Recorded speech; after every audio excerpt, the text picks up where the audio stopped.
Top quality और consistent performance के लिए सिर्फ सिल्वर पंप नाम याद रखना। સુરતમાં સતત બીજા દિવસે મેઘો મહેરબાન થયો છે। કામરેજમાં ધોધમાર વરસાદથી રસ્તા જાણે કે જળમગ્ન થયા છે।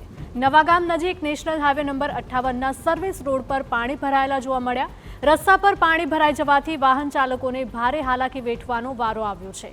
તો જિલ્લાના અનેક વિસ્તારોમાં સાર્વત્રિક મેઘમહેર જોવા મળ્યો। સુરતમાં બીજા દિવસે પણ આભ ફાટ્યું હોય તેવી રીતે મેઘરાજા મન મૂકીને વરસી રહ્યા છે। રસ્તા જળમગ્ન થતા વાહન ચાલકો અટવાયા છે। વાહનો બંધ પડી જતા વાહન ચાલકો વાહનોને ધક્કો મારીને લઈ જવા મજબૂર બન્યા છે।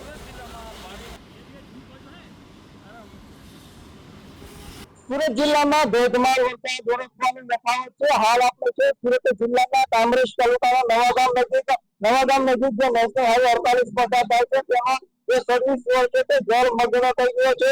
જાણે સર્વિસ રોડ પર નદી વહેતી હોય તેવા દ્રશ્યો જોવા મળી રહ્યા છે। જે નેશનલ હાઈવેની જે ડેમેજ લાઈન છે તે ડેમેજ લાઈન બ્લોક થઈ જતા આ પરિસ્થિતિનું નિર્માણ થયું છે। સીધા દ્રશ્યો જોઈ શકો છો કે કઈ રીતે આજે સર્વિસ રોડ પર પાણી ભરાઈ ગયા છે અને વાહનો સર્વિસ રોડના પાણીમાં ચાલવા મજબૂર બની રહ્યા છે।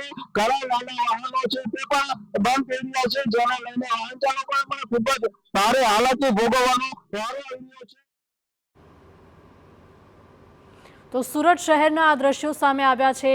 સુરતમાં સતત બીજા દિવસે પણ ભારે વરસાદ વરસી રહ્યો છે, જેના કારણે હાઈવે ઉપર અને હાઈવેની આસપાસના સર્વિસ રોડ પર પણ ભારે પાણી ભરાયેલા જોવા મળ્યા।